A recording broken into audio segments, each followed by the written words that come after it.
I love that lady's digital voice. Recording in progress. Bring it on, Daddy. You got to leave that in when you post this episode.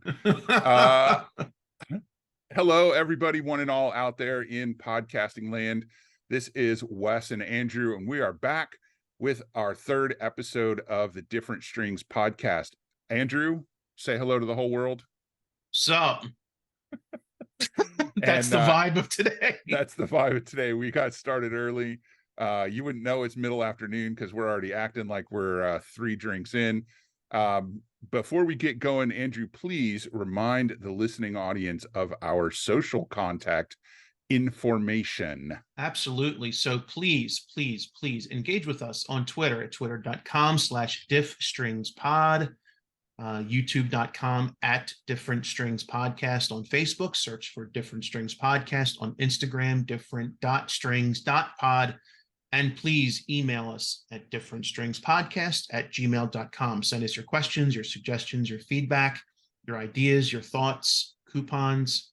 Tell us what you want to hear about. Tell us what you want to know about. Ask us anything. We will answer. We are open books. Did you say coupons? Yes, I absolutely did. Send us coupons. All right. Send us coupons. I promise you, we will read every single email or message that comes in and privately agonize about it, even if we don't respond to it publicly. We take these things we take the communication very seriously. Have you ever looked in your spam folder? Yeah, I do. My spam folder is massive. I've been getting a stream of spam messages about a specific work-related thing, and every one of them is from somebody named Laura and then 2 initials, and the 2 initials change every time, so I can't filter it out. Yeah.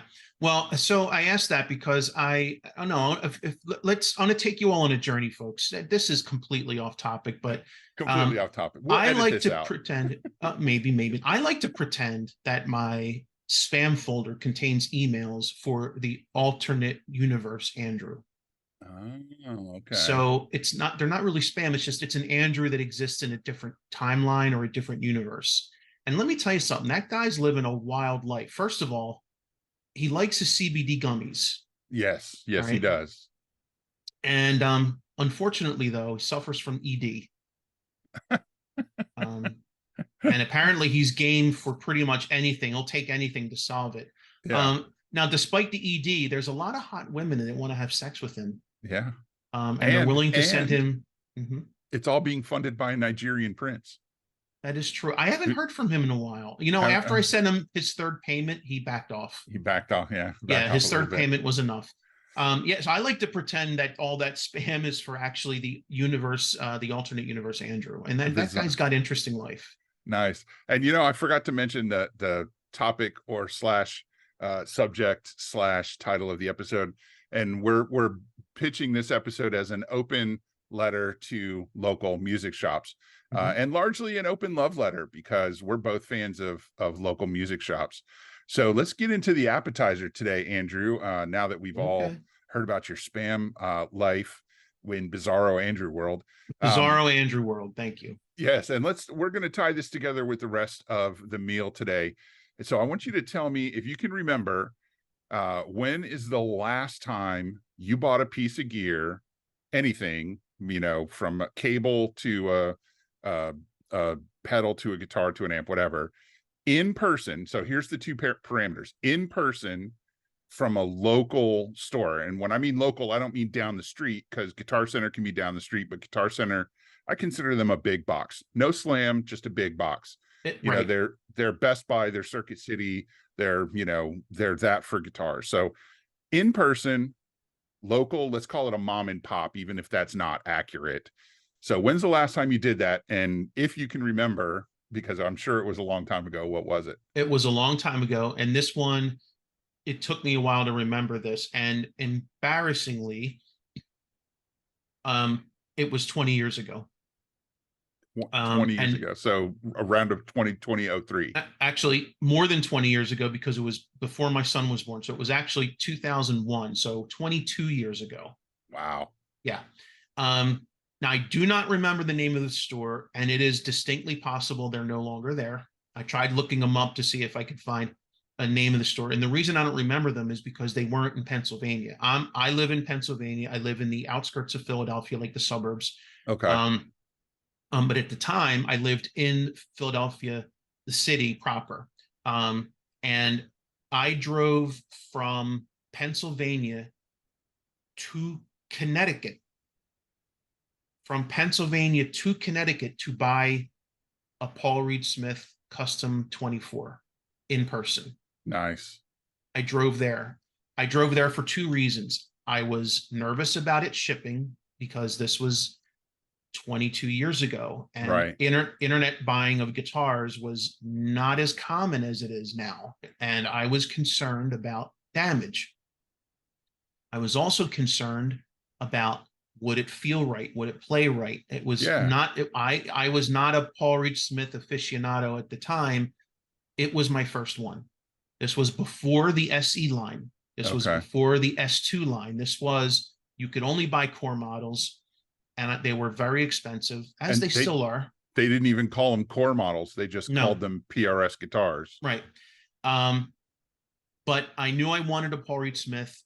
They had one I liked, and I drove from Pennsylvania to Connecticut. And for those that don't know, hundreds of miles, multiple hours in rush hour. Mind you, that's both ways. So I not only drove down there just to buy a guitar. I mean, I Drove played it back. first, but I had to drive back same day. That was an all day. I took the day off of work to buy a Yeah. guitar.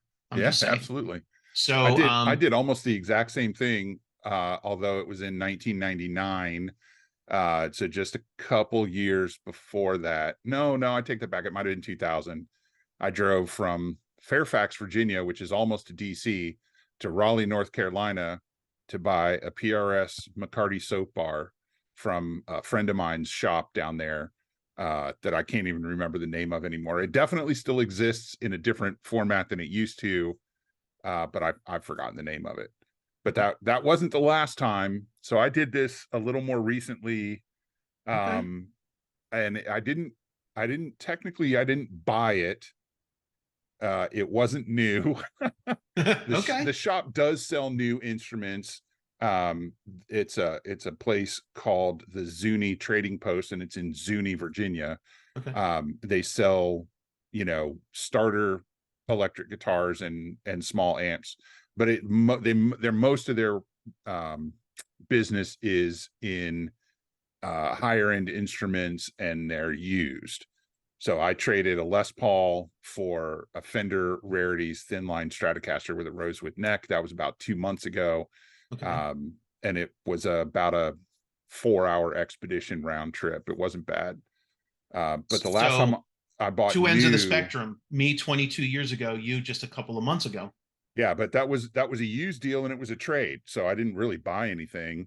So new has to be in that same time frame. Well, no, I'll take that back. Now that I think about it, I bought a PRS Mira limited edition, 24 frets, gold hardware, Arctic white finish, and I got that from Chuck Levins, which kind of straddles the border between a mom and pop and a big box. Right. It's a massive music store, but Yep. it is family owned from day one. Yep. In Maryland, and it's a great place, and they will ship anywhere in the world. Mhm. But I actually walked in, I ordered the guitar when it was announced, and when it came in, I had the option of getting it shipped and not paying shipping but not tax, or I could go pick it up and pay tax but not shipping. And Right. I lived close enough that it was even with traffic, it was about a 3-hour expedition. And I opted to pay tax but not shipping. And so that was 2008, and that was when that guitar came out. So I got it. Going back a while. Yeah. All right. And So that was also the last new PRS guitar that I bought. really, Yeah, I usually buy them used because they're really expensive. yeah. And I mean, they age fairly well. Like, as long as someone takes care of them, their necks are fairly stable. Yeah. You know what you're getting, and Yeah. people don't customize them. They don't tear them apart. Like, they're good stock, right? Yeah. I customize mine, but that's beside the point. I just changed the pickups. Mine has a Kinman noiseless single coil pickup in the neck position, because that's my favorite setup, is a humbucker in the bridge and a single coil in the neck. So to tack onto that, because the appetizer is 2 questions. That's one. The second question is, and this ties right into our main course here, our open letter to music shops. Why did you go to that store? Yeah. So I know it's going to sound funny because I don't remember the name of the store, and that's a shame. But at the time, this store was talked about as like one of the better Paul Reed Smith dealers. Okay. I called the shop to ask what they had in stock. They had this guitar. They were extremely nice on the phone. Right off the bat. Matter. Right off the bat, I remember thinking to myself, what a great conversation that was. He was excited for me. He's like, I can't wait for you to show up. We'll get it all cleaned up. We're going to put it, we're going to make sure they did not have it on the floor. This was not they had mostly high-end stuff. And yes, they had a couple of things out, but most of their stock was kept in the case. Yeah. You would come in, they would pull it from the case for you, and you would take good care of it while you're playing it. They'd clean it and put it back. So the stuff wasn't hanging around collecting dust, getting messed up. So he was like, yeah, we'll make sure, we'll get it in tune for you. It'll be in the back. We're really excited for you. The second thing was, he said they were going to be they were flexible on price. Like, there was a sticker price, and then there was the price they were going to be flexible. So I think taking into account that you traveled a long ways, they're looking, and I don't mean this in a negative fashion, but they are always trying to create a repeat customer. It's easy to get a customer that buys something once. Creating a repeat customer requires skill on the part of the salesperson or sales department. Yeah, got to give me a reason to come back. Yeah, exactly. They were extremely good on price. And then the last thing, now this wasn't as important to me in this experience because I kind of knew what I wanted. But what he did say was, don't worry if you don't like the Custom 24. We got a lot of other Paul Reed Smith. We will make sure you leave with a Paul Reed Smith if you want to. Like, we will find your guitar. We'll find the one for you at your price. Yep. Yeah. He's like, how they knew, they were like, how guitars are, you play it and it's like, this isn't quite right. Maybe it's another Custom 24. Maybe it was a Custom 22. Maybe it was something else. So they were like, we have a lot of guitars in stock. We promise you'll leave with one. I was like, so he was making the drive worth my while. Absolutely. And that was very important to me back then. So I actually had a not entirely different circumstance. Like I said, I went to Chuck Levin's. I knew the salesperson. His name is Brian. He doesn't work there anymore. He moved to Texas, and now he works at a place in Texas called Guitar Sanctuary, which I want to visit in person someday. Me too. And like the shop you went to, they had tons and tons of guitars. They're a huge. They moved a lot of PRS guitars at the time. As soon as I found out, Brian actually told me about this model, the Mira with the 24 frets. It's basically, I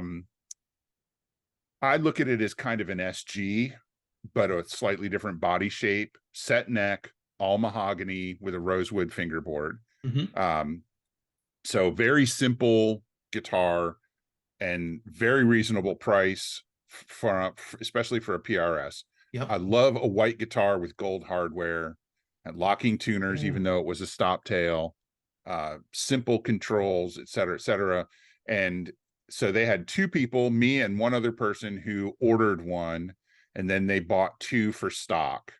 And I got there first, and Brian brought all 4 out of the warehouse, which was their basement, and he let me pick the one that I wanted. And I just picked the lightest one because they all played reasonably similar to each other without having been set up by me for me with 10s.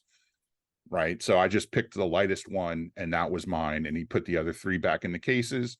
and I played mine while he put those away, and then he came up and we took care of business. Amazing. And I went there because Chuck Levins, it is probably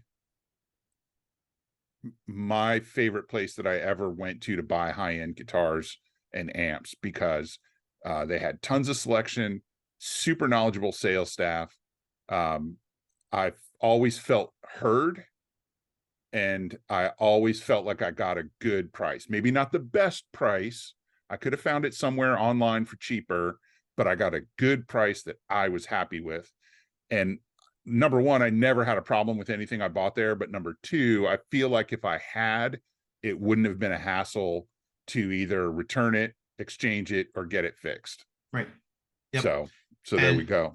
And you mentioned prices, and that is something that we'll talk about in this open love letter, so to speak. But price isn't always the be all end all. I know that Nope. Sometimes we feel like for certain things it is. I know you mentioned earlier that you'll always buy a PRS used, but that's different. Like, I'm talking about if you see the same guitar in two different stores and one's a little bit higher priced, there may be a reason you go for that one. Right. Yeah. So let's get into our main course here, our open letter to local music shops. And what we're really talking about at its core is patronizing small businesses. That's really what we're talking about. In this case, we happen to be talking about small music businesses. Right. So why we want to do that, and why it's getting harder, and what's the future? Like, what does the future hold for the, and really, I know that it's music, the music instrument industry isn't, so in some ways it's very similar to the rest of retail, but you and I both know that buying a guitar is not the same emotional experience as buying toilet paper. Exactly. I was going to say groceries, so you nailed it. So there is something, it's very, in some ways it's the same, retail is retail, and in some ways it's extremely different. Yeah. And let's be realistic. You don't need another guitar every 2 weeks, but you do need more toilet paper. every 3 hours. every 3 to 5 hours. So when 6 years ago I left Northern Virginia, I lived inside the Beltway, and I moved to a suburb of another large-ish city in Virginia. There are no huge cities in Virginia, and so you don't live in a big city, but I live in outside of one of the larger cities in the state.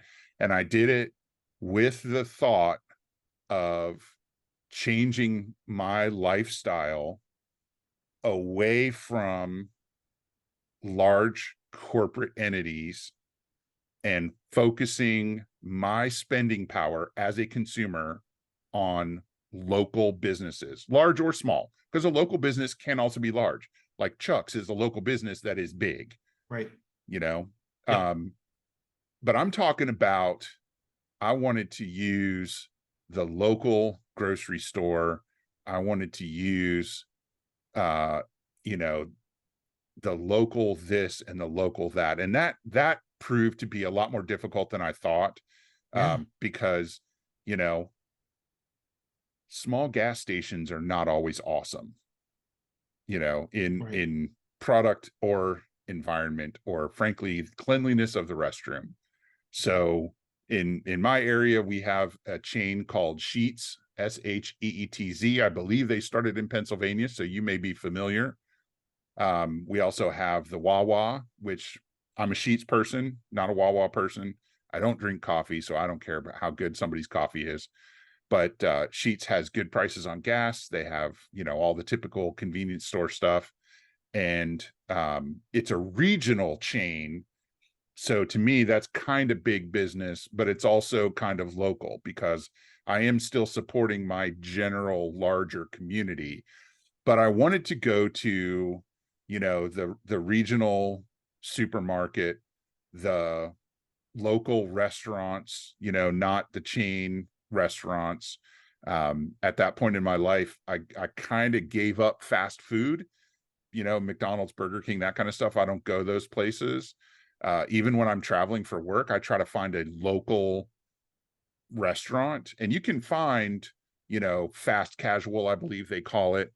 You can find places where you stand in line, get your order, and you can get it to go. You don't have to sit down and deal with a waitress, that kind of thing, or a wait staff, excuse me. I don't want to stereotype there. So that played into when I first got here. The first thing I went is looking for the local music store. Literally, I got down here on a Sunday, and Monday morning I went looking for a music store because I wanted to change the strings on one of my guitars, and my box that had all my strings and tools in it was packed away, and I would rather go just buy a set of strings than have to unpack and put away all that stuff, because I didn't have my storage set up. And okay, let me stop.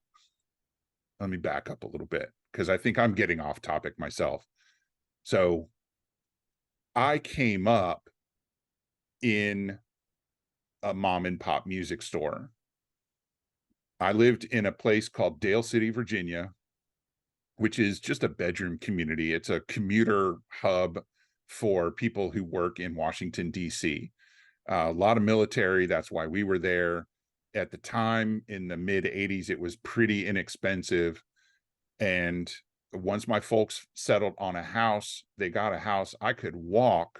It was a long walk, but I could do it. I could walk to a little strip mall that had a music store called Waxy Maxie's, where I could buy records and tapes, and then later CDs. There was a Chinese restaurant. There was a supermarket. And there was another music store, like a music, I don't know what the difference is. There was a record store and there was a music store.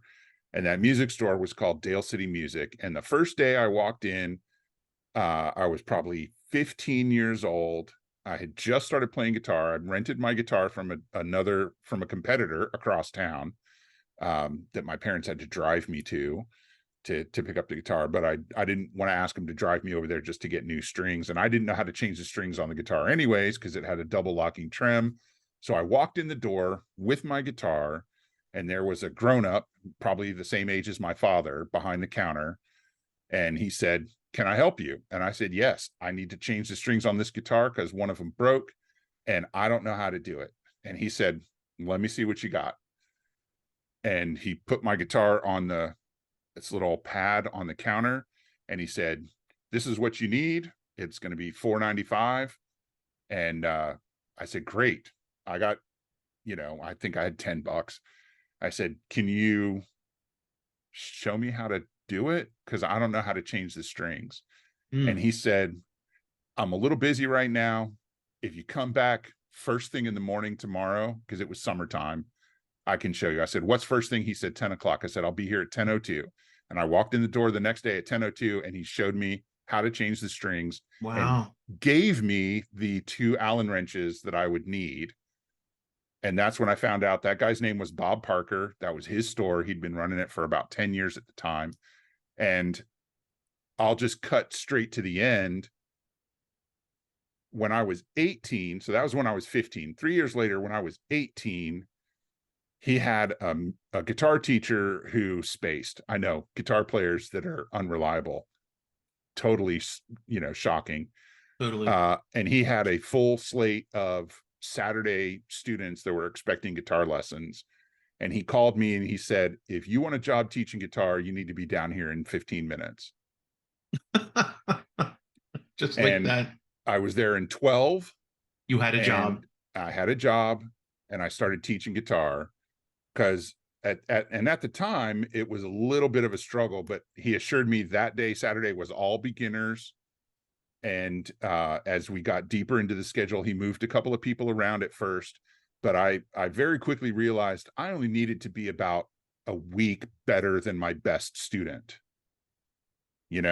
so I was taking lessons myself. I was a decent guitar player at that point, probably not as good as I was going to get through repetition and experience, but I was doing pretty good.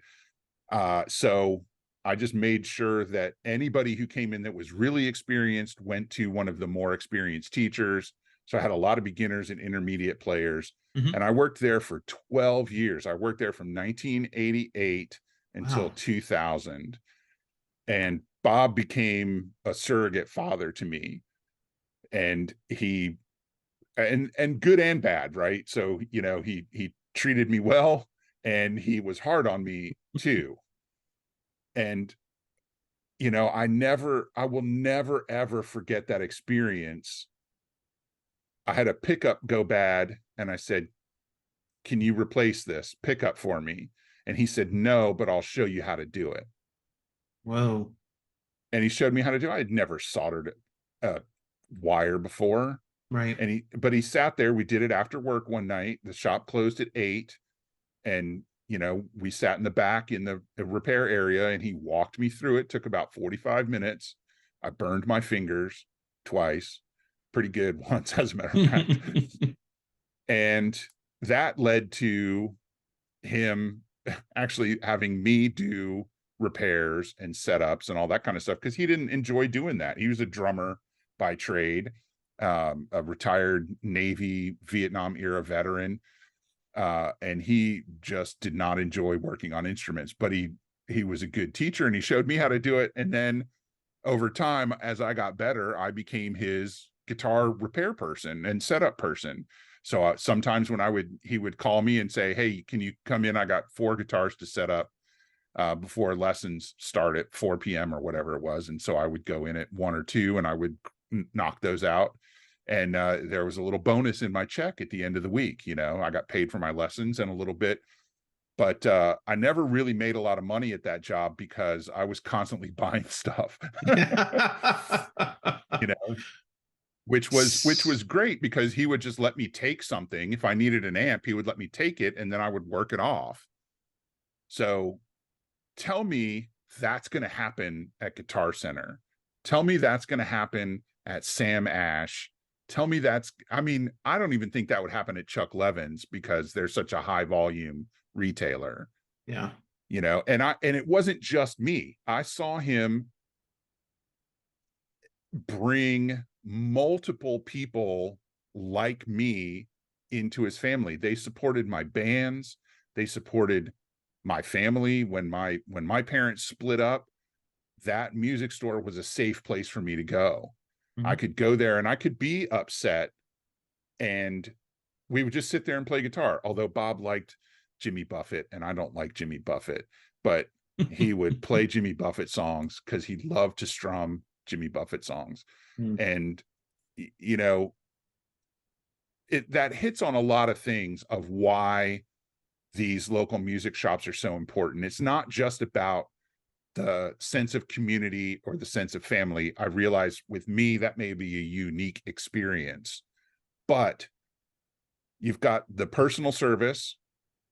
Yeah, if you come back tomorrow, I'll be happy to show you how to put the strings on your guitar. And by the way, here's the 2 tools that you need to do it. Don't lose them. Mhm. It's about a depth of product knowledge, because even though he didn't sell the Aria Pro 2 guitars like I had at the time, he knew what a double locking tremolo was, and he was familiar with its operation. He knew how to do it. So he's got that hands-on experience, that depth, like I said, depth of knowledge. And that store was very typical of what I think of when I think of that mom and pop local music store. You could rent an instrument there, you could get it set up there, you could get parts for it, you could get lessons for it, and you can upgrade anytime you want. So his main business was renting band instruments and concert instruments to school children. So we're talking clarinets, violins, that kind of stuff. Yep. So that was the bulk of his business. So those are, and for somebody who was effectively new to the country, I lived overseas for 8 years before I lived in Dale City. I didn't have any friends. I didn't know anybody. School hadn't started yet. Okay. And that's one of the reasons why he was so busy, is because it was rental season. People were coming in. That started about 2 o'clock every afternoon. And as a matter of fact, now that I think about it, that first summer, I think he paid me $5 an hour to run instruments back and forth from the front to the back of the shop. Go get me 2 clarinets. I remember that now, right? And now, unfortunately, he passed away not terribly long ago, but that business is still open, and now his daughter and her husband run it. You know, she just stepped Okay. up and took over the business when he passed away. So it's still a family business. His dad worked there, Pops. We all called him Pops. He was 172 years old. I used to wash his car, right? I go to the music store for lessons, and I'd go early on Saturday and wash Pop's car. His brother George worked there. He was the main instrument repair. I mean, this was a family business. One of his knucklehead nephews worked there for a while. Um, you know, it's just it holds such a special place to me that I kind of weep for the loss of those places. Mhm. But I wonder how sustainable that model is in the online world. Yeah. So acknowledging what an amazing experience that must have been for you, and also unique. Um, I would say most of us, when we think about our local music shops, probably didn't have as meaningful and personal experience as you had. Yeah. However, if you even think about pardon me, the 22 year ago experience I had buying my custom 24. If I lived around the corner from that shop, I would have been there 24/7 Oh yeah. because they wanted my business. They acted like they didn't act like I was that they were doing me a favor by being there. They treated me like they valued my business. They wanted me to come in. They couldn't wait for me to show up. They were excited about the opportunity to sell me a really nice guitar. They also had high end boutique amplifiers. Yeah. And so if I lived close to that shop, don't think I wouldn't have been eyeing them up, pretty often and thinking about, I got to get back in there. And even though there was more than one person in there when I came in, I never felt like I was, you know, I was intruding, or somehow I was like they had someone who was just readily available for me. They asked Yeah. me, do you want us to change gauge strings for you, or are these the strings you want? Like, they were willing to go above and beyond to make sure that I left with something I was truly happy with. Now, growing up in Pennsylvania, where I was in Philadelphia back then, we did have a couple local shops. Although they were local shops, they didn't offer the same level of service and product knowledge that Dale City did, which Yeah. was unfortunate. They were different types of shops, and because of that, they didn't get a lot of my business. Yeah. Well, and I'll tell you, and this is obviously, this is just between you and me and anybody listening. Um, All four of our not listeners. not everybody that came through the door got treated like I did. Okay. You know, there was clearly, Bob and I had a connection that started very early on in our relationship. And I learned a really, really important lesson from Bob, and that is the customer is not always right, but they are always the customer. And sometimes being a good business owner means educating your customer, but sometimes educating your customer can be difficult, and it can be contentious, and it can even cost you a customer. Mm-hmm. And one of the things that I observed as Bob ran his business was he never shied away from a little bit of a confrontation if he thought somebody was making his life as a business owner difficult. Okay. You know, he would make concessions when he had to, but he would stop at a certain point as well. And it didn't, I don't want to say it didn't bother him, but he didn't shy away from firing a customer. You Okay. know, he would tell people, you need to go across the the town to music and arts, they're going to This be is able to not a help you a need, lot right? better. This is not a need I can fill for you. Yeah, Just exactly. right. Like I hear what you're right. In other words, um, there's a lot of my wife is in the retail floral industry. She's a floral designer, Yeah. and so it's a family owned, shop. And in that industry, the big box stores really aren't big box stores so much as they're like grocery stores with Yeah. flower sections where you can get these little arrangements, or 1-800-Flowers, where you call and they farm it out to whatever local shop is available.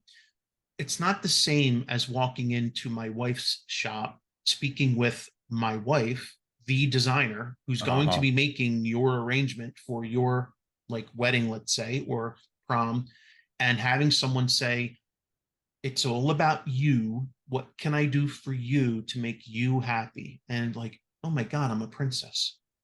Um, You but are, Andrew, that's, you are a I princess. know, I feel, but that's what she does. My wife, and she has a skill where she makes the person she's helping feel like they're the most important thing.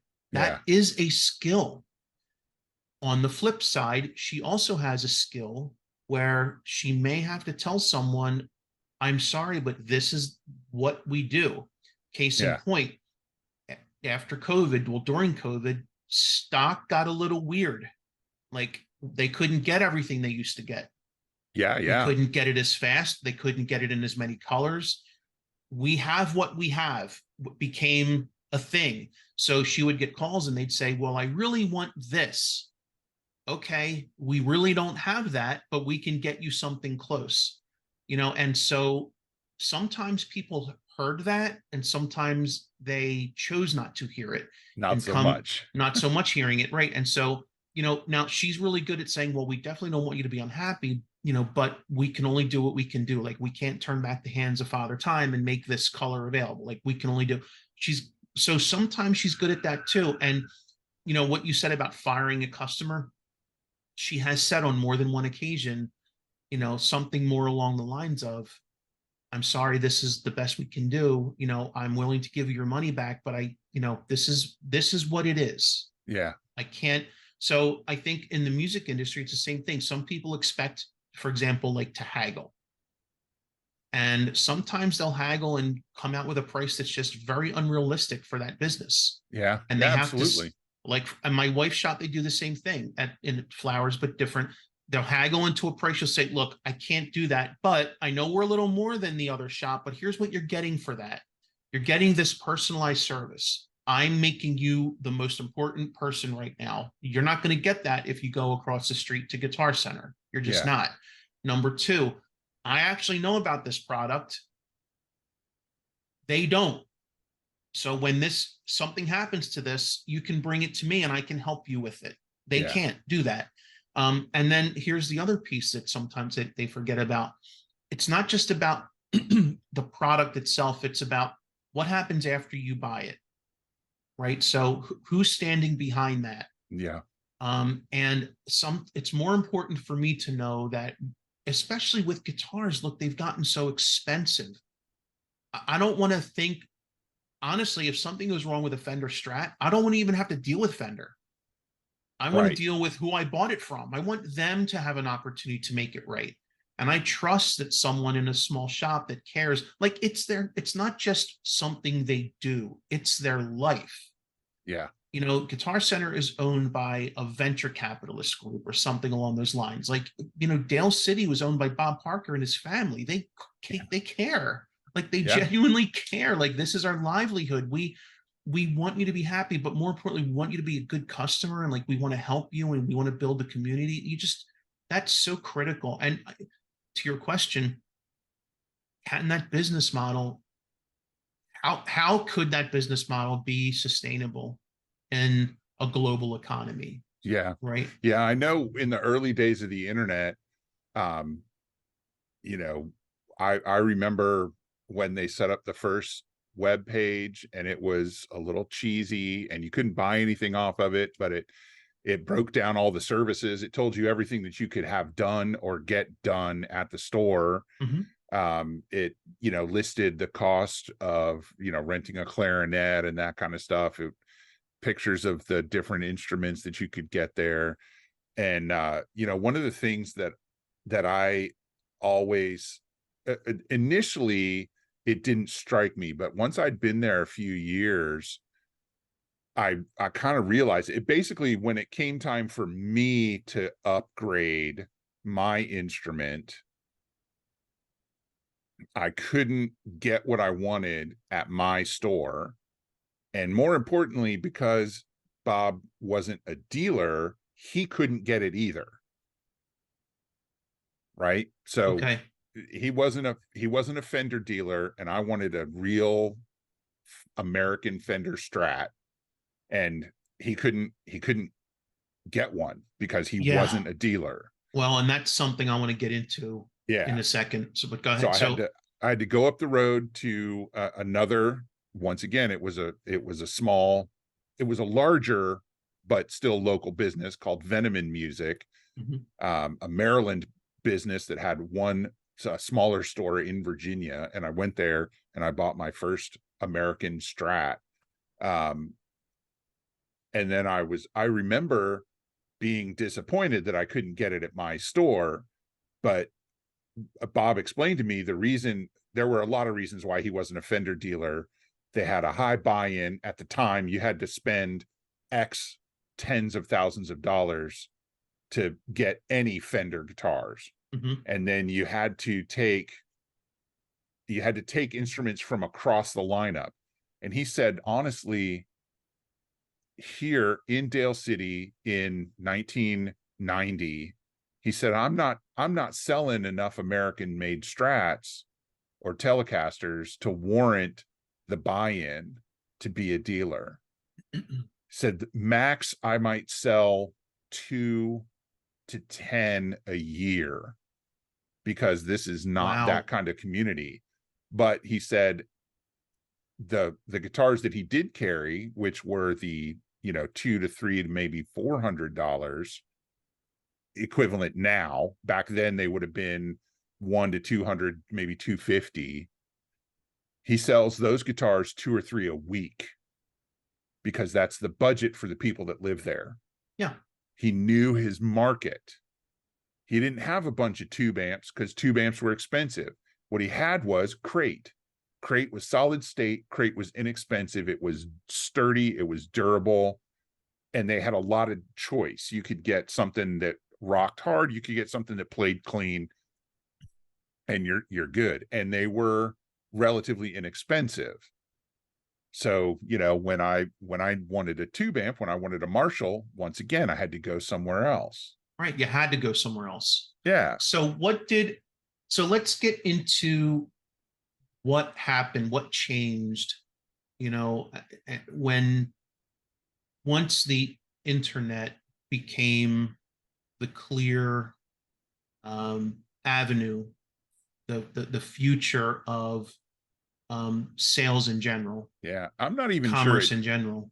I'm not even sure it took the internet to change it. I think It took the big box stores opening. Yeah, it took the first it wasn't even Guitar Center in my area. It was a company called Mars Music. I And remember Mars Music. Yeah. And where are they now? Gone, bankrupt, destroyed. So they came in. We had our Veneman's store in Springfield, Virginia. And across the street, a little over, not very far away, was a larger strip mall that had, like the big pet store and the grocery store and those kinds of things, a bunch of restaurants. And Mars came in, they bought a big thing, they renovated it, they dumped a bunch of money into it, and they carried all of the lines. Right. So they were direct competition with Veneman that was 400 yards away. And they set their prices 15 to 20% below Veneman's. And they did it until they forced Veneman's to close that location. Yep. And eventually then Guitar Center came to town, and Guitar Center ended up buying the main Veneman location because the folks that owned Veneman's realized their business model was dead at that point.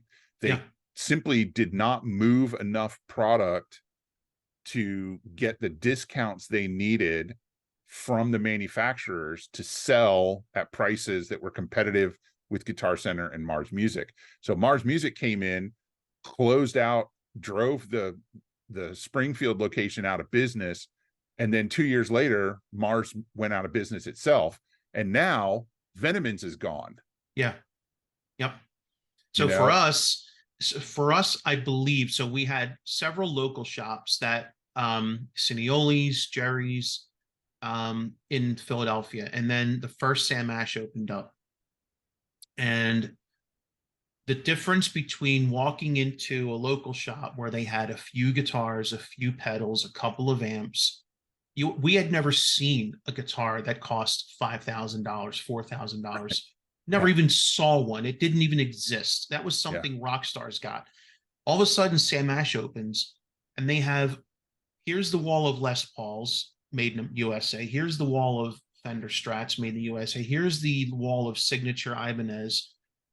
Here's the case full of pedals. Oh, and we have a pro audio section where you can see all the rack gear that professionals use. It was like, it was Disneyland, yeah, yeah, right? So the promise of Sam Ash back then, and I say the promise because promise not kept. The promise was we would always have this incredible selection, always have great prices, and going back that far, they had great service. I dealt with one guy at Sam Ash for years. Um, this is before the turnover hit them. It was a thriving business. And then Guitar Center came to town. Guitar Center opened in the same exact strip mall as yeah. Sam Ash. You could throw a rock from Sam Ash's door to Guitar Center. It was That's that close. and that And hasn't changed. no, Here where my Sam Ash is, there's a Guitar Center 200 yards away. it was intentional and it was effective because most of those Sam Ashes, including the one I'm talking about, closed within, I don't know, 10 years, Yeah, which I know. But by the time the Sam Ash closed, all of those things I had talked about were not true anymore. They didn't have the best service, they didn't have the best selection, and they didn't have the best prices. Guitar Center came in and said, no, no, no, we, and again, when they opened, it was like, oh my God, this is what we've been missing from Sam Ash the last few years. And now Guitar Center has turned into what Sam Ash was. But the point is that there was a time when you had no choice but to go to those local shops. And then yeah, suddenly, the Guitar Get opened up and you could walk in and see really, really nice stuff everywhere you looked. yeah, And for a while, service at Guitar Center was amazing. And I will argue that there are some Guitar Centers that are still great. There's one in Cherry Hill in New Jersey. If I walk in there, I know the manager. I've known him since before my son was born. He's an amazing human being. He treats me with respect. But I would think in most cases I may be unique there. Like your experience at Dale City was unique. I would yeah, say I don't know that every Guitar Center is like that. That yeah, said, you can go into that Guitar Center and they have really nice stuff because it's in a good area and that manager gets good stuff. yep, But the thing is that what we don't get anymore in most situations, in most cases, is the same level of community experience that you got, that I got. You don't get that same level of hands-on product knowledge. You just don't get it. Retail is very, very different. yeah. Well, Than music retail. here's an interesting question for you. Like you and I remember those places. Mm, Obviously, I'm always going to remember Dale City Music and the outsized influence that store and Bob Parker had on my life. But does your son need a place like that? Your it son's a doesn't. guitar player. Mhm. right? Does he need a Dale City Music? Does No. he, or is he better served with online purchasing? Because, you know, he can consume product demos, he can read reviews, he can chat with other people. I'm sure he participates in communities on social media. Mhm. You know, he can get enough information without ever setting foot in a store to make an educated purchase. Mhm. And he can just go online and clickety click click, and it shows up at the door, and he's Yeah. perfectly happy with it. He doesn't It's an need incredibly that valid personal point. expense. He doesn't have the perspective we have, Yeah. right? So I compare it to like tube amps. So he grew up in a house with no tube amps because since he was born, we've had apartment living. Yeah. And until recently, playing a tube amp at bedroom volume has been near impossible. Yeah. You'll get the aux box behind me. That's Yep. made it possible. But so back to the point, my son has grown up in apartment living. Since the time he's been playing guitar, he has exclusively used plugins. Exclusively. I Yeah. had him plug into my tube amps the other day, and he's like, "Yeah, these are cool. These are all right." But Yeah. So he doesn't have the same. He never got to crank an AC30 in the bottom of your friend's shop. He never right. got to hear a 120-watt Marshall Super Lead at near top volume, tearing the pants off your legs. Like, so he doesn't have that perspective. So for him, what he knows is good. And so Yeah. he doesn't remember mom and pop shops offering him personal service. He's grown up in and learned how to buy gear in the online community. It's good enough for him. Yeah. He's not missing anything. And so I would argue that as the boomers die off, and as And then you and us. I, and yeah, as you know, as we go the way of the dodo, it's just no one's going to remember them. No one's going Yeah. to care that those mom and shops. So really, the question now is, what's the future of? I wanted to get to this kind of because that's such a great point, but I would say arguably for the last decade or so, Sweetwater's probably killing it. I think we all know Sweetwater's killing the Yeah. retail online music industry game, but something's changed lately. I don't know if you've noticed this or not, but Fender has started dealing directly to the public. Yes, they have. As a matter of And fact, I can see a guitar right here we're going to talk about this. that I bought. I bought They're it not direct from Fender. they are not the only one. Now, they are the only big guitar manufacturer that I'm aware of that deals directly with the public. But you can buy a lot of stuff now directly from the companies. And I guess what I'm wondering is, I want to hear about your Fender experience a lot because that's big. To me, this is a huge shift in the industry. Yeah. And I want to hear about your experience, but I also want to talk about what this means because, like, what could this do? I mean, it's a huge shift. And I think about like our experiences at Sweetwater. And I think about it like with the internet, why do we even need a middleman anymore? Yeah. Yeah. And I do business with Sweetwater. My Sweetwater guy is called Chris with a K. He's super knowledgeable. I ask him all sorts of wild questions based on, you know, information I can't find easily for myself. And I want a personal recommendation. And so I know I can reach out to Chris. And if he doesn't know, he's going to find out, and he's going to say, my coworker said this. He might even send me a couple of links. And, you know, I don't spend huge money with Sweetwater, you know, a couple $100 here and there. And Okay. I definitely feel like he treats me like his high dollar customers. And I think that's a little easier because it's just email. You Yeah. know, he can wait, he can deal with his high dollar customers first thing and prioritize them. And then he can respond to my email 3-4 hours later. And I'm not going to be upset about it because I've been busy. You know, I sent him the email and then I got on with my life. Right. You know, and like he's interested in my band, in my projects. When I buy recording gear, he's like, hey, make sure you send me a copy of this when it's done. I want to hear what the output is, you know, kind of thing. And I really appreciate it. and it's a total online experience, but it's not a bad one. No. You know, it's a good experience. So I'll tell you about my Fender. This is now at least a year, maybe a little bit more. And I popped over to the Fender website, www.fender.com, just to see what was going on. Cause I'll be honest, I like to run through the mod shop process just to see what different guitars are going to look like in different colors with It's different fun. It's pickups. cool. It's fun, you know? It's relaxing.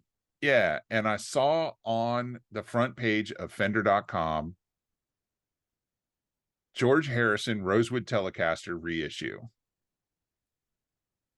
Now, I'm a big George Harrison fan, but I do not like Telecasters. But I love Rosewood.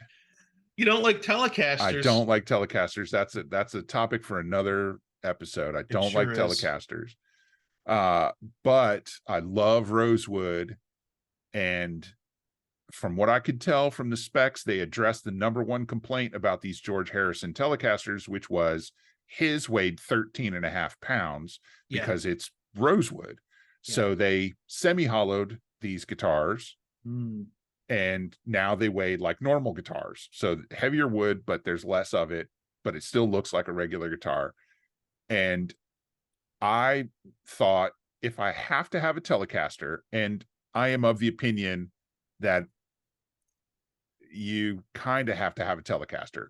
As much as I don't like them, nothing in the world sounds like a Telecaster. Period. End of story. Hard stop. Next question. Yep. And I did want to get a Telecaster for some recording projects that I was planning. And I thought, well, if I have to have a Telecaster, yeah, it's expensive. It was really expensive. But at the time I had the money. I wasn't going to be buying anything else for a while, but I had the money. So I decided to get one. So the first thing I did was go to the Sweetwater website, and it was listed as coming soon. Okay. You know, so they didn't have any in stock, and whatever their wording for that. But they were going to be getting them. Yes. Okay. So Fender still, as you're pointing out, Fender's still dealing with the middleman, and yeah, you can still buy Fenders everywhere. Yeah. And but Fender they were clear on their website. We are only making 1,000 of these worldwide. Really? Yeah. So it was their second run. They did a run in 2017 of 1,000. They did a run then again in 2021, late or early 2022, another run of 1,000. So limited availability, limited edition. So I couldn't order it at Sweetwater. So I went back to the Fender site, and no, that's not what I did. I looked on the Guitar Center website. Sold out. Okay. I called 3 different Guitar Centers within about a 2-hour radius of me.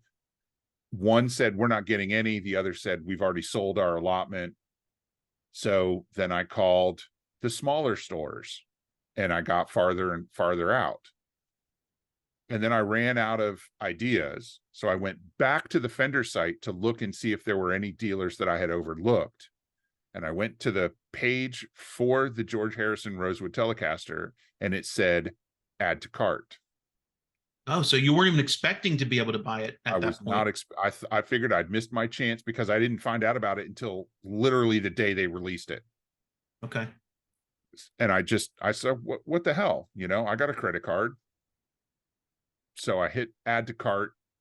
I went through the process, sold, shipping information. It'll be there in 3 to 5 days. And at this point, I'm like, this has got to be some kind of a joke. There's no way. Number one, I didn't know you could buy direct from Fender at that point. Right. Right. They charged me sales tax for Virginia, free shipping, which I think if you're selling a guitar that costs almost $3,000, you throw in shipping. You know, that's just a personal thing. It arrived 3 days later. It was winter, so I let it sit for 24 hours. I opened it up, and you can actually, I've got an unboxing video on YouTube if you dig up my personal channel, which maybe you can figure out, and maybe we'll post a link in one of the socials. to this video, and it was broken. Whoa. Yeah, the 3-position switch was no good. It was smashed. The leg was bent, and it was non-functional. Now, not relevant, but I'm going to ask it, was it shipping damage? Like, was the box and case damage, or was this like There this was guitar took a smack before it even went into case damage? there was no clear damage to the shipping container or the case, but there was no padding between the case and the box. Okay. I would not have shipped a guitar like that. They basically put the guitar in the case in the box, stapled it closed, put a shipping label on it, and it arrived like that. So my assumption is it took a shot somewhere during the shipping process, not Fender's fault. The switch was in the middle position, so it was sticking up with that top hat, and it just smashed it, and that was it. So I actually wrote that off to the case because it came with a vintage style case, and those are not super protective. Right. You know, they look nice, but they are not protective. Right. So of course, the first thing I did is call Fender, and they said, "Tell us the serial number." And then they looked it up, and they said, the customer service rep said, "Hey, listen, I'm really sorry that happened. You have 2 choices. You can ship it back to us and we'll fix it free of charge, or you can take it to an authorized service center." And I said, "Well, what are the authorized service centers?" And he said, "Do you have email?" He sent me a link to their page that shows authorized service centers. Turns out the Sam Ash in my town, or close to my town, is an authorized service center. I took the guitar over there. They asked to see my receipt. I pulled it up on my phone and showed it to them. And they said, the tech said, "I have that part in stock. I can do it. Do you have 15 minutes? I'll do it right now. Wow. I'm between jobs. I'll do it right now."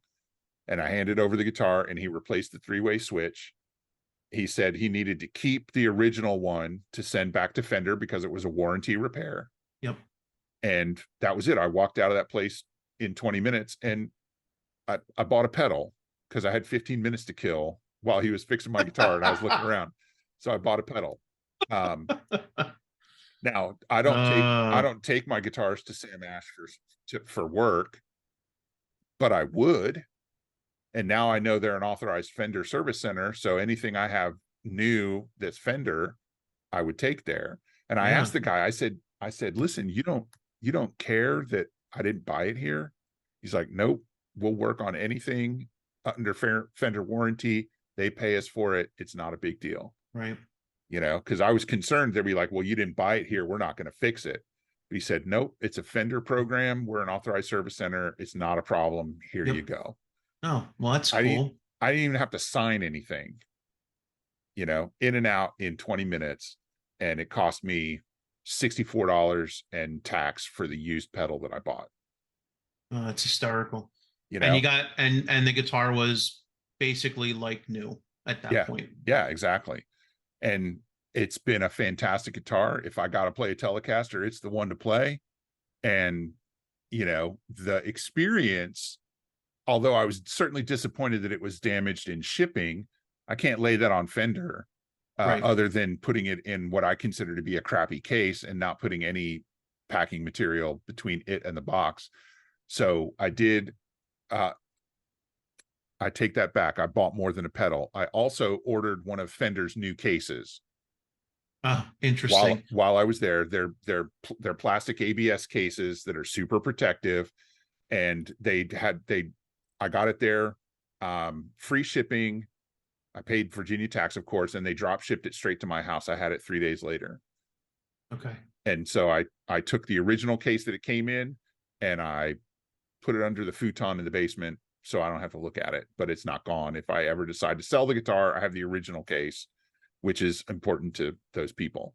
So from a buying experience, what was different, either better or worse, about buying it from Fender? I mean, to me, off the bat, I've purchased guitars from Sweetwater recently. They pack them like they're living things. Yeah. they do. So Sweetwater does an excellent job of packing. yeah, so clearly fulfillment, if you're going to be shipping directly to customers one guitar at a time, it's different than shipping a pallet of guitars. That's a Yeah. different, right? So that's a completely different type of fulfillment. If you're going to do that, you got to get it right. And Yeah. Sweetwater has got that right. Other than fulfillment, other than the shipping damage, what else in the experience was different from, buying it online at anyone else? Well, I didn't get to play it ahead of time, but You wouldn't if you bought it from Sweetwater. I wouldn't if I bought it from Sweetwater. I didn't need to. I know what a Telecaster plays and sounds like. I know what a rosewood neck plays and sounds like and feels like. So I had enough experience and knowledge already to know that I was going to be fine with the guitar. Right. I had researched the specs. The only thing I care about with a vintage looking guitar is that it has a 9.5-inch radius on the fingerboard. It did. It's like, I know I'm kind of a weird guitar player in that I can kind of adapt to any neck shape or carve. So fat, skinny, wide, narrow doesn't really bother me that much. Right. It's the fingerboard radius is the thing that drives me in a purchase. So I had other than being able to walk into a store and walk out with the guitar, it came in only 3 days, which is not a long time to wait from California, right? All the way across the country in 3 days. All the way to the East Coast, right? I waited a day, so that was a 4th day. I wouldn't have had to do that if I bought it at a local shop. I would have had to do that if I bought it from Sweetwater, because like I said, it was winter. Like the dead of winter and the dead of summer, I leave a guitar sit for 24 hours in a box before I crack the box. Smart. My customer service experience, I couldn't go back to the place I bought it in person, but I called them and they dealt with it. They said, you can do, and they gave me options. And honestly, I had that happen with a guitar I bought at Sweetwater, and they did the exact same thing. I bought my son a Gretsch baritone. Cool. Shortly after that, the neck pickup went wrong, and I called Sweetwater, and they're like, well, you can either send it back to us or here's an authorized service center near you. Yeah. So Sweetwater did the exact same thing Fender did in that case. Yeah. And the authorized service center, Sam Ash, in this case, took care of the problem, lickety split. I couldn't ask for, the only thing I could ask different was for UPS not to smash the top of the box. So, I mean, from a purchase experience, buying online at Fender was basically the same as buying online anywhere. Anywhere. Yeah, exactly. So if you're Fender right now and you're saying, well, we can either deal with a middleman and, you make the money. Well, I mean, Fender makes money, but then the dealer makes money. What's stopping Fender from making all the money? Yeah. Because they got full markup on MSRP. Nobody was offering discounts on these guitars, period. End of story. They sold for full MSRP all day long. Mm-hmm. And as a matter of fact, 2 days after the run was announced as released, it was listed as sold out, I think, within 18 hours. 2 days after, they were on Reverb for 3 to 4 times as much, right, as the retail price. And those prices, that was over a year and a half ago, and the prices are only just now coming down to where a used one, you might find a used one for the cost of what MSRP was when they were new. So right now, if you're in the market for a Fender, a new one, it looks like you can choose between going to Sweetwater. I mean, if you're buying online, if you're going to walk into a Guitar Center, you're going to walk into a Sam Ash, you're going to walk into any local shop that's near you and buy one, you can still do that. But if you're buying online, Fender's now giving you another choice about where to buy something. And arguably, they may have something in stock that your other shops don't have in stock. Either they don't carry them or they're out of them, which begs the question, could Fender decide at some point, hey, this is kind of working out for us. Maybe we'll start doing some special runs of guitars that we are only selling on our website. Yeah. Well, and some places, like I know Sweetwater does this. I know Guitar Center does it. Exclusives. Chicago Music Exchange does it. They get a stock Fender model and they change a couple of specs, and that's their exclusive. They're the only ones that are selling it. Right. CME just did that with a run of Jazz Masters, made in Mexico Jazz Masters, that had some cool specs on them. They did it with some Strats. They had American Professional 2 Strats made with rosewood necks and Fat 50s pickups. So I think you're onto something. I think right now Fender is still pushing those things out to their dealers, but there's nothing stopping them from doing it and selling them themselves. I mean, I it's a think bold move, but fortune favors the it bold. is. They could It is. decide that this is the future of retail. What's the point in paying a middleman? If Fender has to have fulfillment in place to ship to Sweetwater, to Guitar Center, to Sam Ash, to all the stores. So they have to have fulfillment.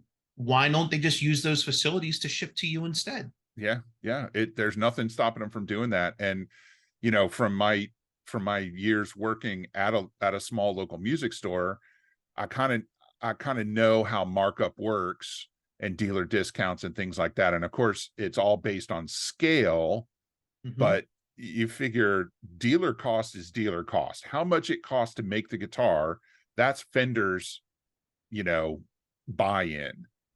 And if they can sell a guitar at full MSRP, then they don't have to deal with any markup to a dealer. Like Sweetwater sold their George Harrison Telecasters, but Sweetwater needed to make money off that deal, which is fine. That's capitalism. That's how it works. So Fender only made between what it cost them to make the guitar and what they sold it to Sweetwater for. I guarantee you they made more money on me than they made on the same exact guitar that they sold to Sweetwater. I guarantee it.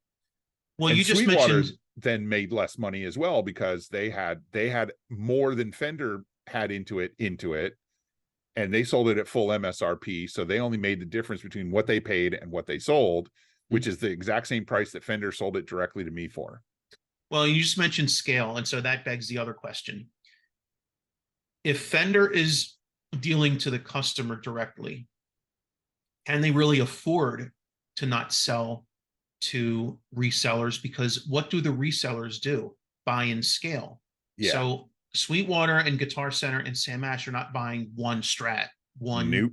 No, they're buying bunches. They're buying thousands. Right. So that's guaranteed money for Fender. So what Fender is saying in those deals is we're willing to take a little less for the guaranteed income that comes with, okay, selling to the consumer is just like, well, for those guitars, it's not a guaranteed sale. So if they were to switch only to dealing directly to customers, they lose that guaranteed income at scale. Yeah, absolutely. Does that hurt them? Or do you think with advanced analytics and understanding the business, you could sort of predict what we're going to sell and make what you're going to sell, as opposed to making, I just got to think that there's a reason they're doing this. Yeah. There's got to be a reason they're doing this. And there's nothing to stop Fender or Gibson or, PRS from saying, hey, listen, we're going to make this guitar. If you want one, you need to put down a deposit. And based on the number of deposits they get, they decide how many of that guitar to make. Right? Fender didn't have to make 1,000 of these George Harrison Telecasters. They could have put the word out and said, hey, we're going to make another run. And however many people ordered them, internally they go, we're going to make that many plus 10%. And then they have a guaranteed, they know they're going to sell the whole run. They know that they're not going to have, units sitting in the warehouse. waiting to be sold. Right. And there's nothing stopping them from doing that. No, I mean, the benefit of a, a physical location is it's a one-stop shop. I can come in here and get a guitar from Fender, an amp from, whatever, Yeah. Vox. I can get pedals from Boss. Like, it's all right there. But if Yeah. you're buying a guitar, does it matter if it came where it came from? I don't think it It does almost to the doesn't. consumer. No. But for the business, like, so imagine, I'm trying to picture myself at Fender, and to ship guitars in bulk on pallets to Sweetwater or Guitar Center, they need what, 5 people in the shipping department. Mhm. To sell that exact same number of guitars, let's say it's 5,000 guitars to 5,000 individuals, now they got to hire a whole bunch more people in their They shipping do. department They do. because of that scale. Because you literally, it's got to be impossible to sell 5,000 guitars and ship them with the same amount of effort as you would bulk ship 5,000 guitars to Absolutely. the big chain stores or Sweetwater. No, and you have to have, I would think you'd have to have additional, I could be wrong here. I'm sure Fender has a customer service department because people call Fender all the time. The question Yeah. is, if you're selling more to direct to consumer, do Yeah. you have to beef that up, or Yeah. can you survive with your existing customer service staff? Yeah. If I had a problem with a guitar I bought from Chicago Music Exchange, I'm not going to call Fender. I'm going to call Chicago Music Exchange and say, hey, Right. this guitar that I bought from you guys is messed up. You need to deal with it. And they have to deal with it. But when I bought a guitar direct from Fender, I had to call Fender. Yeah. You know? Well, and the truth, you know what? I don't even know if that's relevant because in these days, staffing is so fluid. I mean, I'm pretty sure Fender has a call center that they outsource to, and no doubt. it's flexible. So that may not even really be a factor, but it's an interesting topic because there has to be a reason Fender's doing this. It could just be an experiment. It could just be, it's just one more way, and we're not really we're not really committed to it, but we're going to do it anyway. Yeah. Or it could be they're trying to say this is the future. I mean, it'll be interesting to see how the next few years play out with this. Definitely. And I think that generational shift, younger players are certainly more comfortable living and purchasing in the digital world because it's most of what they know. It's most of their experience. Yep. My daughter, who is 21, doesn't like to go into a store unless she absolutely has to. She would rather buy it online. Yep. It's the digital age. Our kids are used to everything is practically immediate. Yeah. Right. Yeah. If you're marketed to online, I see it, I click a link, I buy it, it's on its way. I'm done. Yeah. Like, I'm out of the experience. It's over. I don't need someone fawning over me, telling me how wonderful I am. Like, just sell me a freaking pair of shoes and let me get the hell out of my, I'm done. I'm done. Yeah. So and guitar, it's the same with the musical instruments. We didn't even touch on the idea that you can buy guitars, amps, pedals, etc., brand new on Amazon. Oh I know. God, I just saw your eyes get wide, man. I didn't even think of that until just now. Well, we might have to do a whole episode on what's going on with Amazon and like the I would call them clones, but they're actually just like counterfeits. They're counterfeits. Yeah, that's what they are. Yeah, and I mean, yeah, that seems like a good topic for a future episode, is the difference between a clone, an homage, and flat out a counterfeit.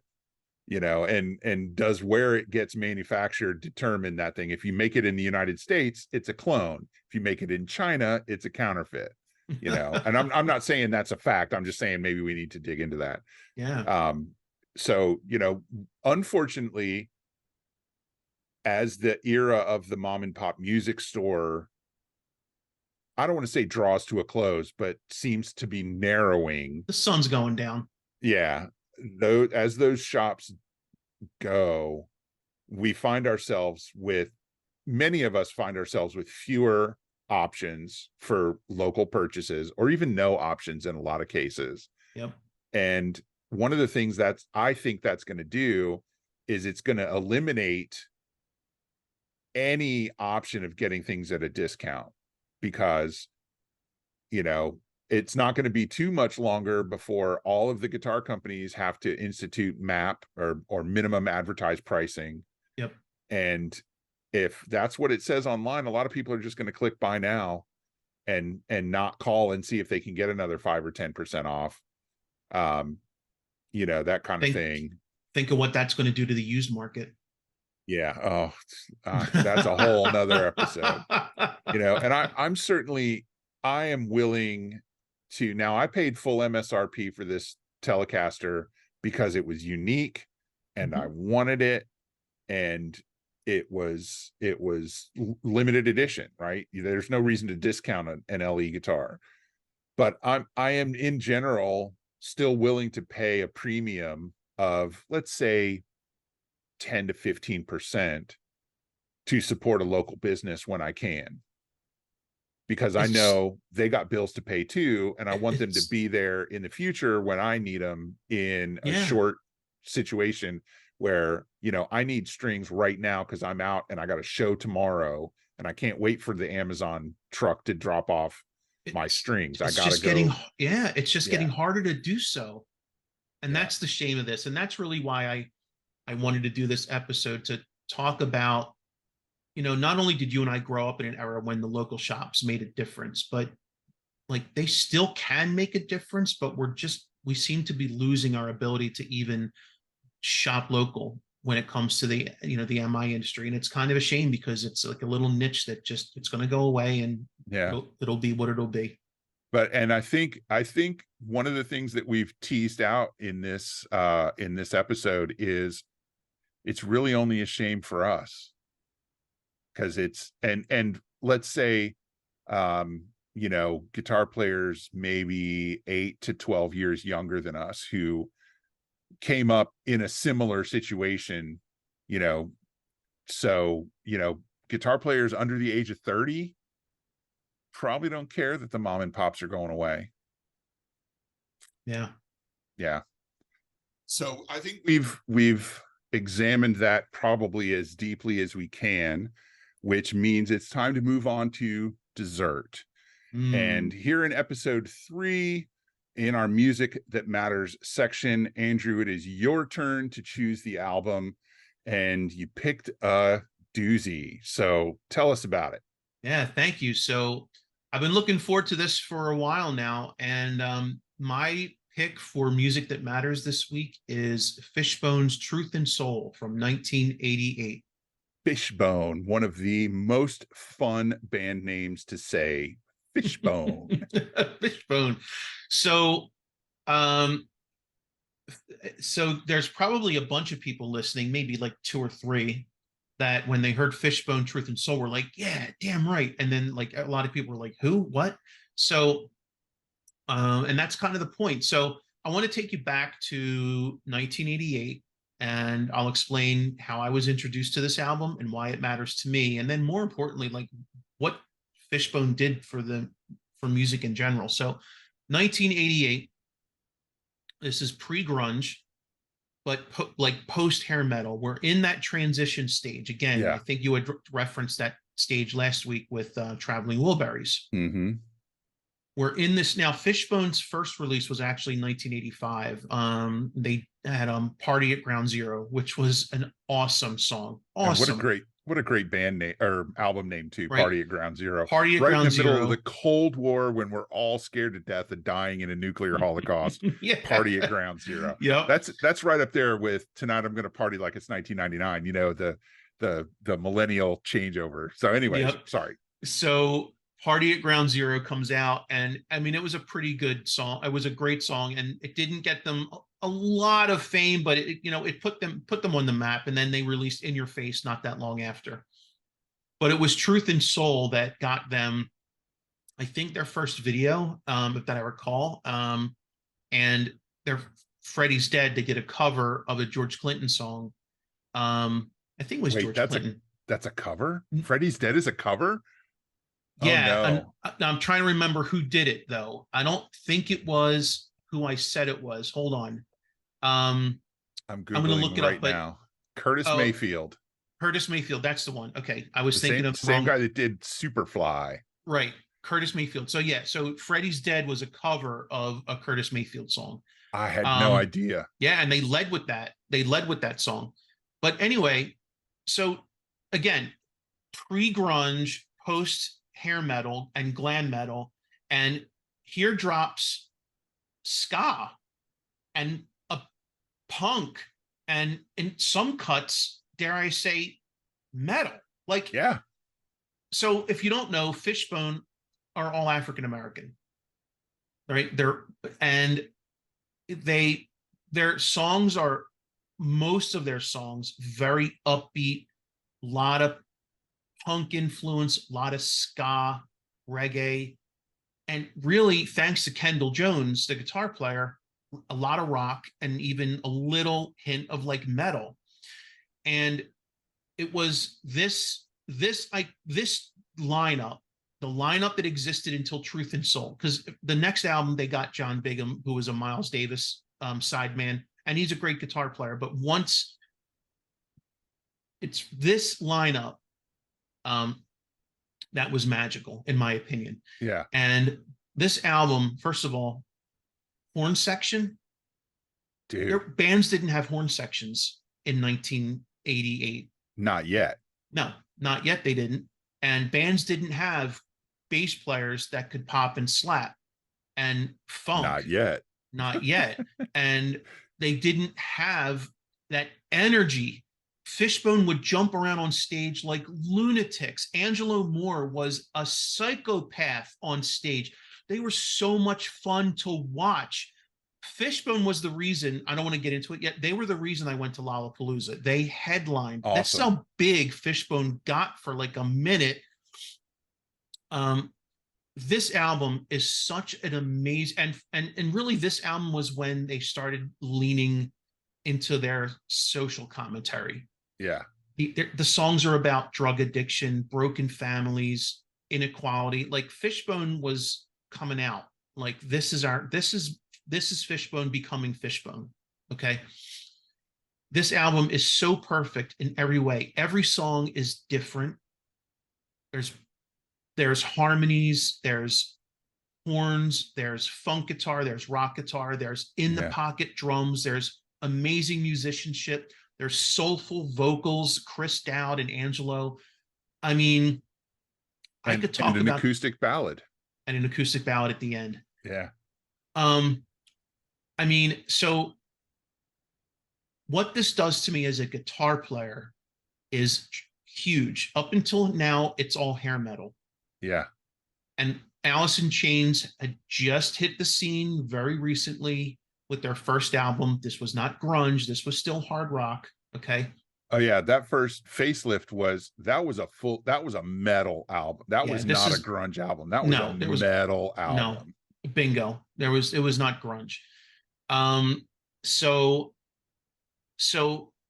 What Fishbone does for me as a musician and a guitar player, I play guitar the way I play guitar today, in part thanks to Kendall Jones, who was able to combine a heavy, he was using a Mesa Mark III. High gain. High gain. But the Mark series also good for clean tones. And his solo tones were fluid and drenched in effects, and his rhythm tone was heavy and lots of single note runs. But then he would like play these clean funk chords, and I'm like, you can do both in the same song. Forget the same album. It wasn't like sparkly, watery, clean sounds. It was a really aggressive, bright, punchy, clean sound. Yep. Just incredible. And arguably Fishbone, who was in California and friends with a lot of bands in that scene. So I'm talking like Chili Peppers and bands like the Jane's Addiction. They were all in the scene together. But Fishbone was the one that was like starting this trend. The first breakout, yeah. Right, because once they hit it, all of a sudden, ska was everywhere, for better or worse. It was everywhere. Ska was everywhere. Not my favorite genre when others were doing it, because I feel Yeah. like Fishbone was a very natural, for them, it was a natural, it sounded organic. Yeah. Yeah. Other And they, bands were like, we're doing it because they're doing it, and they're doing it because we're doing it. And it's just like, so I feel like they started that really big trend. yeah, absolutely. I have this album, I have it on CD. I had to go down into my binders and dig it out because it's not something I Binders, listen to. Yeah, I binders keep them full of all in Fishbone. Is that what you're saying? Binders binders full of full of Fishbone. CDs. Binders full of Um, CDs. and I saw Fishbone play one time. I saw them open up for King's X, which is one of my favorite bands. And yeah, that energy, that's one of the things that I remember. I remember it was very loud and it was very energetic and it was a lot of fun. They were a great opening band. Because King's X is three guys and they don't do a lot of jumping around. So No, I think it's good to mix a high energy band with a band that maybe doesn't. I'm not saying that King's X is boring to watch because they are not, different but they are energy. different energy, very different energy, right? So it had probably been at least 15, if not 20 years since I listened to this album. And the first song on, what's the name of the first song on the album? Freddy's Dead. Freddy's Dead, right? The cover. Yep. Yeah, that giant crunching riff. And then the second song is called Ma and Pa, and it just crystallized that to me. That's exactly what the Mighty Mighty Boss Tones sounded like. Like this was one song for Fishbone. Mighty Mighty Boss Tones made entire albums of songs that sound just like Ma and Pa. Yeah. And they weren't the only band to do it. And yep. they were absolutely not. Rock bands that played ska, you couldn't swing a dead cat in the US without hitting a rock band that played ska. Real Big Fish was another one. Like they were everywhere. They were everywhere. And that really, from my perspective, listening to that album fresh again after so long and hearing all of the things that I've heard between then, that was they were setting the formula for rap rock. Yep. I mean, I heard when it gets through the album, deeper into the album, there's a song called One Day, and that is basically most of Limp Bizkit's output. Not their big song, their one big hit Nookie, but like the rest of their music sounds almost just like One Day. And throw on top of that, the whole album is just run through with punk influences. Yep. So I was a big Suicidal Tendencies fan back in the day. Yeah. And they were a heavy, dark band, but they had a side project. Mike Muir had a side project called Infectious Grooves, which again sounds a whole lot like Fishbone with the slapping and popping Robert Trujillo, who is now in Metallica, slapping and popping like his life depended on it, on the plague that makes your booty groove. It's the Infectious Grooves, their first album, which is a fantastic album. And I was just completely blown away by re-listening to this album. And I recognize that it's probably where my interest in funk music emerged from, because I never listened to any funk before Fishbone, and I don't listen to a lot of funk after, but I can't identify any other point in my musical listening where I would have become interested in funk. Yep. So it had to derive from Fishbone. Yep. And so just the simple fact of, I love Parliament. And if I had never listened to Fishbone, I never would have been interested or willing to listen to Parliament. And that's just that's a life-changing, musical experience. Yep. Experience for me. So you've touched on several bands that very clearly were directly influenced by Fishbone. You mentioned Suicidal Tendencies. You mentioned Infectious Groove. Yeah. Limp Bizkit. Mighty Mighty Boss Tones. Yep. But arguably the number one influence was who they came up with, which was the Red Hot Chili Peppers. Yeah. Who were very similar to Fishbone in that, they also had funk in there, but they weren't a ska band. Funk and punk, right? So the Chili Peppers. So I wouldn't say the Chili Peppers were copycats. because they did come up at the same time on the same scene. I Yeah. think they were probably very similar, and they probably influenced each other to some extent. And I know the Chili Peppers on Mother's Milk, I believe they gave Fishbone a shout out, which is amazing. Yeah. I'll Um, allow it. yeah, but let's, the Chili Peppers, Jane's Addiction, from that funk rock perspective, Faith No More, like you couldn't, remember I said you couldn't avoid a ska band. You also couldn't avoid a metal band that had a bass player that could funk. They were everywhere also. Yeah. And So not it's, not all of them were awesome, but they at least tried really hard. yep. And So even my band in the late 80s and early 90s, our bass player loved to throw down some slap and pop. us too. And it worked. Yep. And when it didn't, we told him, hey, that doesn't really work here. Yeah. We all So wanted it. here's my question. This is a phenomenal album. I mean, it really is. On re-listening, I'm kind of kicking myself for not continuing to listen to this album over the years. Why wasn't Fishbone huge? Is it simply they were the genre leaders? Is it a lack of widespread recognition for harder or heavier bands that have all black members? Is that anything to do with it? I don't want to assume that that's the thing, but I can't help. I mean, we got to admit, there are not a lot of bands where every person in the band is a black musician in the rock world. Yeah. I think, to be honest, I think they kind of shot themselves in the foot. So unfortunately, Fishbone didn't have they didn't capitalize on the massive success that followed Truth and Soul. So after Truth and Soul, they brought in John Bigham on guitar, who again, he's a Miles Davis sideman and a great guitar player. He played guitars and keys, even though Fishbone already had a keys player.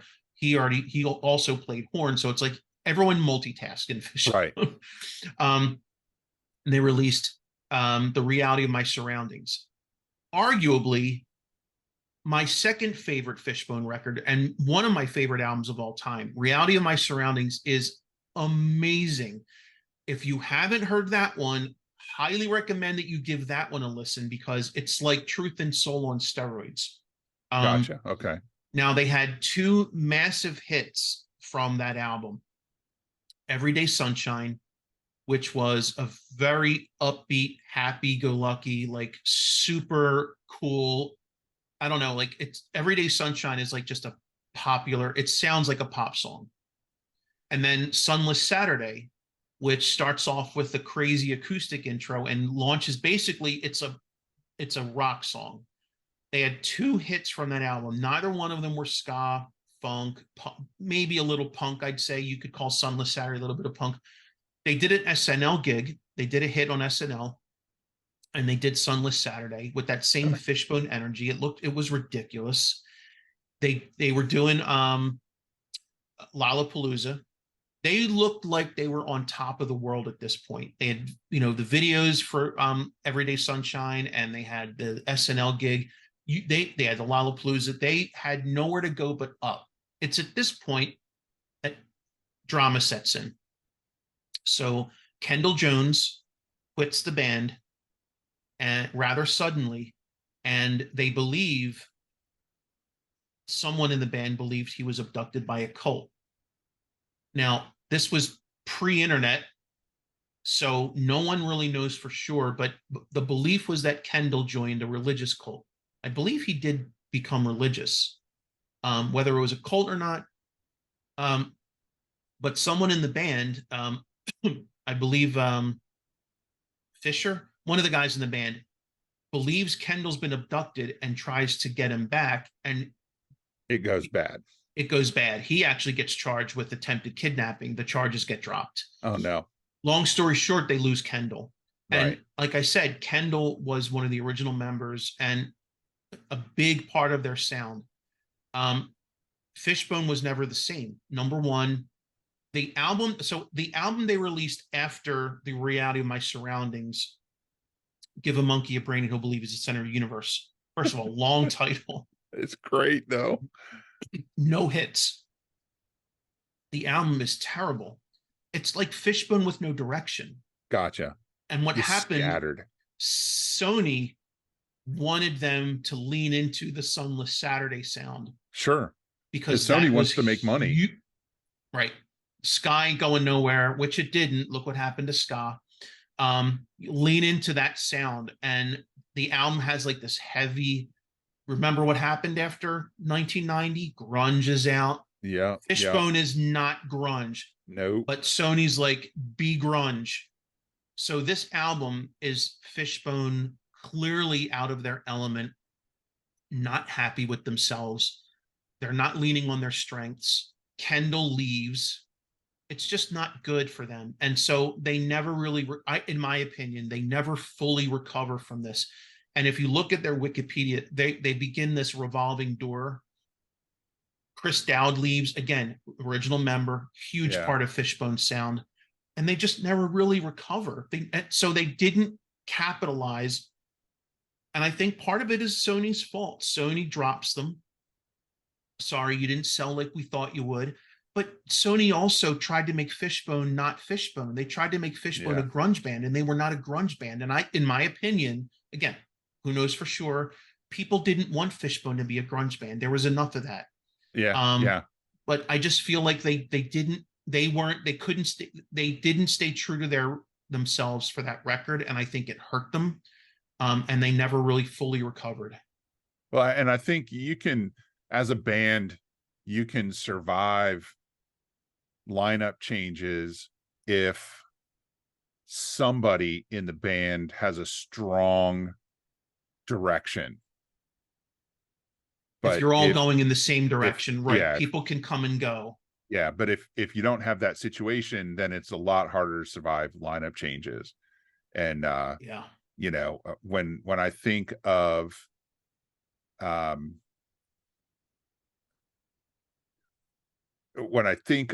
other bands that had similar paths, although maybe without the religious cult loss, a lot of them are made or broken on that strong direction, right? And a lot of times it just comes down to having one person kind of, for lack of a better term, being in charge. And we could probably do a whole episode on this. Is that really a band, or is it a band leader's project? You know, you look at Prince over the course of his career has had a number of different bands backing him up because it's his direction. Right. But look at AC/DC. 2 episodes ago, we talked about Back in Black. They lost their literal voice. Yeah. And came out screaming because they did not change. I mean, they evolved a little bit. I said in that episode they didn't evolve. They matured a little. Yeah, they did, but they definitely did not change their direction. No, and they came out strong, and he's now Brian Johnson is AC/DC, and so, but arguably, because to your point, you know, Malcolm and Angus are AC/DC. Yeah. So they may have lost their voice, but their guiding light was still the same. Yep. Well, do you want to add anything else to the fishboneness of it all? I would say, now that you've listened to Truth and Soul, give Reality of My Surroundings a listen. I think it's a phenomenal record. No, I just, you know, if you're out there, give the album a listen, and, you know, pop in the comments what you like, what you don't like, how you feel. Listen to both records, see what you think. And absolutely, you know, let us know. Give us some feedback. So our next episode is going to be out soon, and it's going to focus on, we're going to get to a hardcore gear episode, and we're going to talk about gear that surprised or disappointed us in a couple of unique ways. And I am going to throw down the next episode's Music That Matters slab. And so on behalf of Andrew and myself, I would like to thank you very much for listening to Different Strings, our new guitar podcast. Please share knowledge of the podcast with your friends, that play guitar or even are interested in playing guitar or just like music. And I include all stringed instruments. When I say guitar, that's all instruments with strings. I consider a cello just a big fat guitar that you put between your knees with 4 strings. This morning I was doing a crossword puzzle with my wife, and the clue was Indian lute. And she's not real familiar with what a lute is. And I said Indian guitar, and she correctly identified the word as sitar. So Nice. to me, a sitar is just an Indian guitar that sounds pingy. So thanks a lot for listening, folks. And we're going to sign off here with episode 3, and we'll see you again in episode 4. Thanks a lot for joining us. Take care. Be well, everyone.